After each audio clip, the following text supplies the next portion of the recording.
Okay, so let's unpack this. Thanksgiving at the Marbello farmhouse seems like, a typical holiday gathering on the surface. Right. Turkey, family. But underneath all that, something is really, really off. Exactly. We're jumping into chapter 4 of Saint Markus Unleashed, the one called Attic Wall.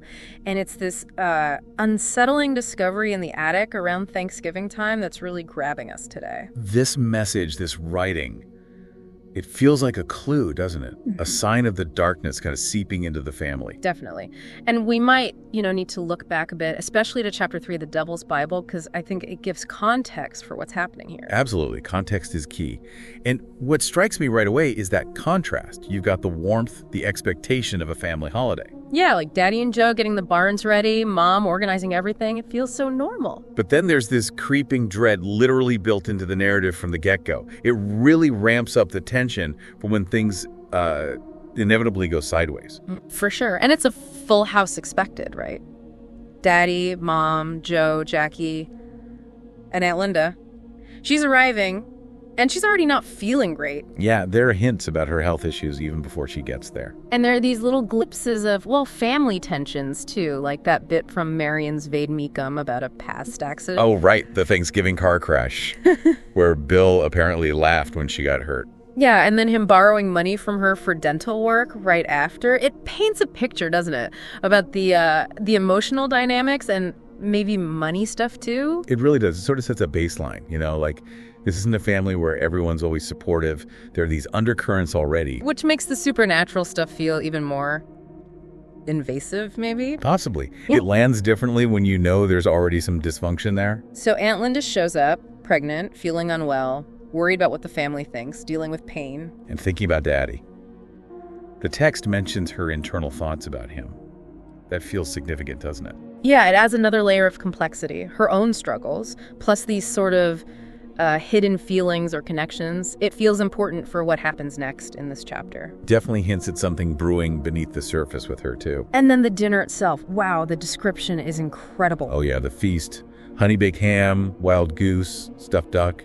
All the sides, Mom's special potato dressing, pies. It's this huge, abundant meal. Which is such a stark contrast to how things usually are for the kids, right?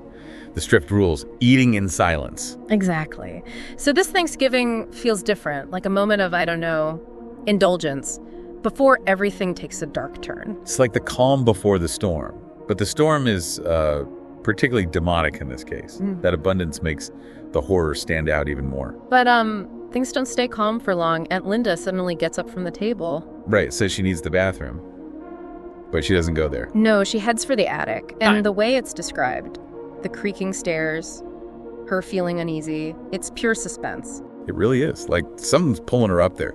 This is the moment the normal holiday just snaps. Her going up there, whether it's curiosity or something else, that's what kicks off the main event of this chapter. The creaking stairs are almost like a warning sound. And what she finds, it's deeply unsettling. Yeah, first the scratch marks on the wallpaper going up, already creepy. Then the empty room, this white bucket with red splatters, an old dusty book. But the main thing, the real shocker, is the writing. Morbos Saint Markus, scrawled on the wall, and it looks like it's written in, wet blood, dripping even. But it's dry when she touches it.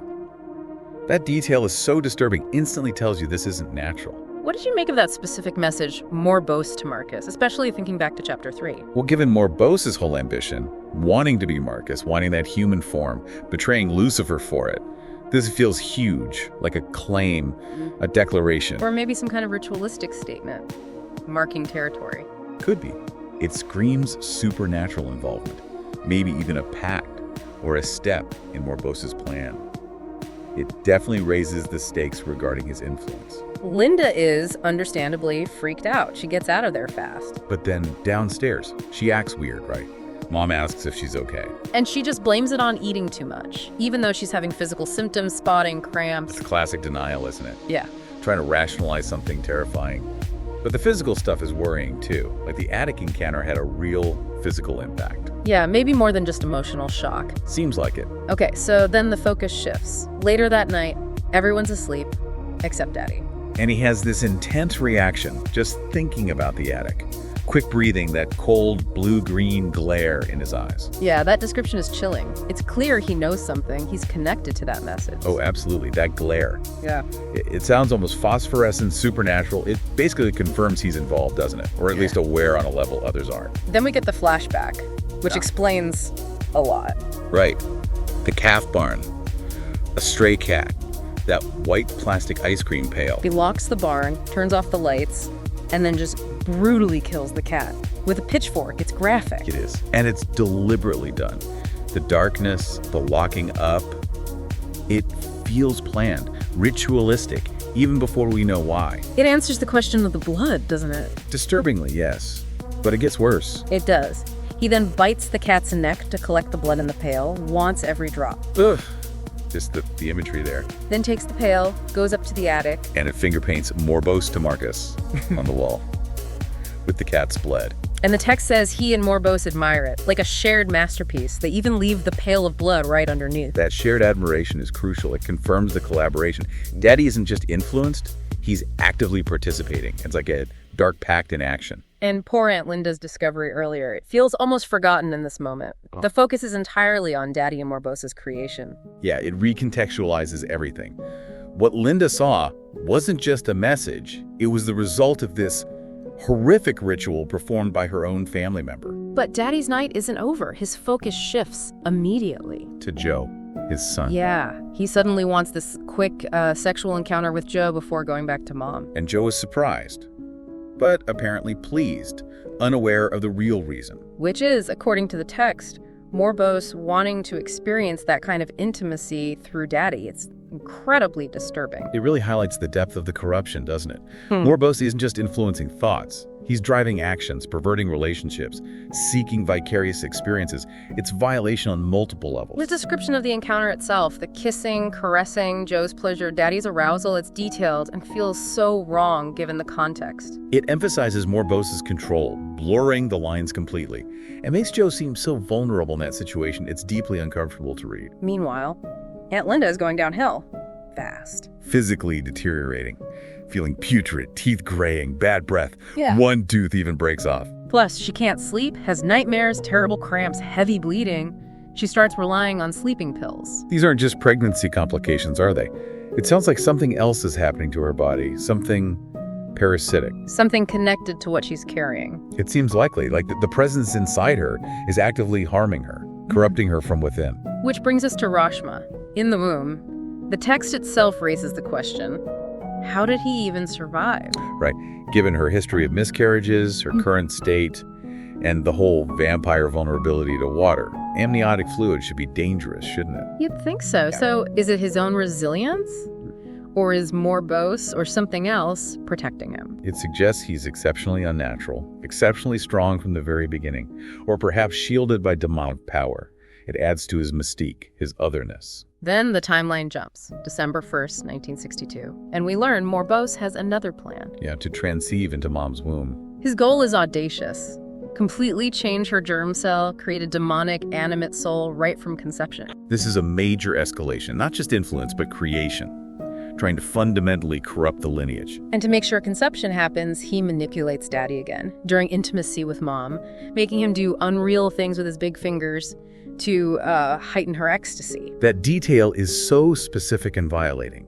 It shows Morbos's complete control and his calculated approach to achieving this demonic conception. Right after conception, Morbos thinks, I must act immediately. But then fate intervenes, or maybe the pills. Seems like it.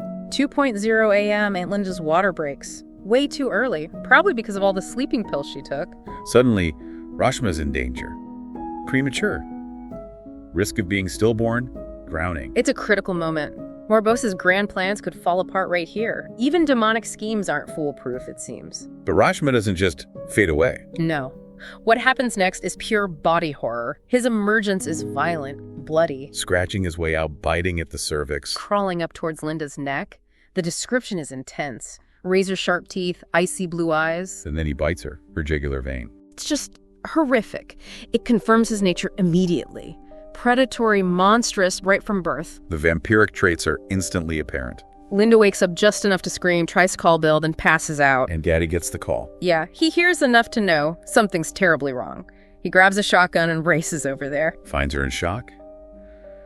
On a blood-soaked bed? The scene must have been horrific. Absolutely. And then he notices something else is wrong. The lovebirds. They're missing, and there's a trail of wet blood leading to the closet. Oh, no. You know this isn't going to be good. That trail of blood creates such dread. He opens the closet, and there's Rashma, with one of the dead lovebirds completely drained of blood. Just chilling, acting on instinct immediately. Feeding. Daddy's reaction is instant. He shoots him, right there in the closet. A direct confrontation. But Rashma doesn't die. No. He's wounded, leaves a trail of blood and flesh, but he escapes. He gets away. Which just proves how resilient, how hard to stop him. Even shot, even as a newborn. He survives. Daddy and Aunt Linda are in total panic. They grab the dog, they just flee the house. And they decide on a cover story, right? Yeah. They'll tell everyone she had a miscarriage, hide the truth of Rashma's birth, and escape. Which sets up future secrets, future lies. Exactly. And the chapter ends on this really ominous note, saying this is just the beginning of Rashma's deceptions, quotes Hosea. Leaves you feeling like the worst is yet to come. That quote from Hosea 12:7, he is a merchant. The balances of deceit are in his hand. He loveth to oppress. It casts Rashma as this inherently deceitful, oppressive force right from the start. So thinking about the whole chapter, Attic Wall, it starts with that message and spirals into absolute horror. Daddy's ritual, Linda's ordeal, Rashma's birth. It's relentless. But let's go back to that message. Morbos to Markus. After seeing everything else, what do you think it really signifies? Especially with Morbos wanting to be Markus. It feels like more than just a statement now, doesn't it? Maybe it's like the physical manifestation of that desire, a magical claim almost. I think so. It could be Morbos, through Daddy, literally writing his intention onto the world, onto the family space, using blood, a life force, to anchor his goal of transforming into Markus. It's like a dark sigil marking his progress. And the fact that Daddy is complicit, admiring it, that makes it a pact, solidified in blood and violence, a turning point for him too. Definitely. It seals his alignment with Morbos in a very tangible, very disturbing way. So with Rashma now out there, wounded but free, and deception being foreshadowed, what does that mean moving forward? It means a predator is loose, a being born of violence and demonic influence, already capable of killing and escaping. The lies surrounding his birth will likely create more darkness, more complications for the family. His escape isn't an end, it's the start of his own destructive path. It really makes you wonder, doesn't it, that attic wall? Is it just part of the house now, or is it this permanent silent reminder? A testament to that dark ritual, that claim made in blood. It feels like it hangs over everything that follows. A dark secret etched into the very structure of their home, symbolizing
like this. Got me doing tricks, mind doing backflips. How you want it, baby? Something like that. Got me coming back, don't know how to act. What you want from me, you can have. that fit. It's all yours, honey, just come and take it. And if you want my loving, then you gotta push up on it. Don't be scared, baby, just live in the moment. Alright, feeling this romance, you got me in a trance, baby, mesmerized. I swear I'm hypnotized. You put a spell on me and that's for sure. So stuck that the love will find a cure. Don't try to save me from him invading me, 'cause this feeling feels so good. How you want it, baby, something like this? How you want it, baby, something like, ooh, how you want it, baby, something like that? How you want it, baby, something like, you put a spell on me and that's for sure. So stuck that the love will find a cure. How you want it, baby, something like this? Like. Call me crazy, couldn't help but want more. One snap like magic, now I'm all yours. Like a genie, you release me to fulfill your needs. Now I'm gone overdosing off your medicine. Clearly I'm insane, you're messing with my brain. I'll never be the same, and you're the one to blame. 'Cause you got me so hooked, chills in my spine, boy, you got me so shook. All it takes is one look for you to take over. Every time you move closer, I start to notice how much I lose focus. Everything moves in slow motion. You put a spell on me and that's for sure. So stuck that the love will find a cure. Don't try to save me from him invading me, 'cause this feeling feels so good. How you want it, baby, something like this? How you want it, baby, something like, ooh, how you want it, baby, something like that? How you want it, baby, something like, you put a spell on me and that's for sure. So stuck that the love will find a cure. How you want it, baby, something like, yeah.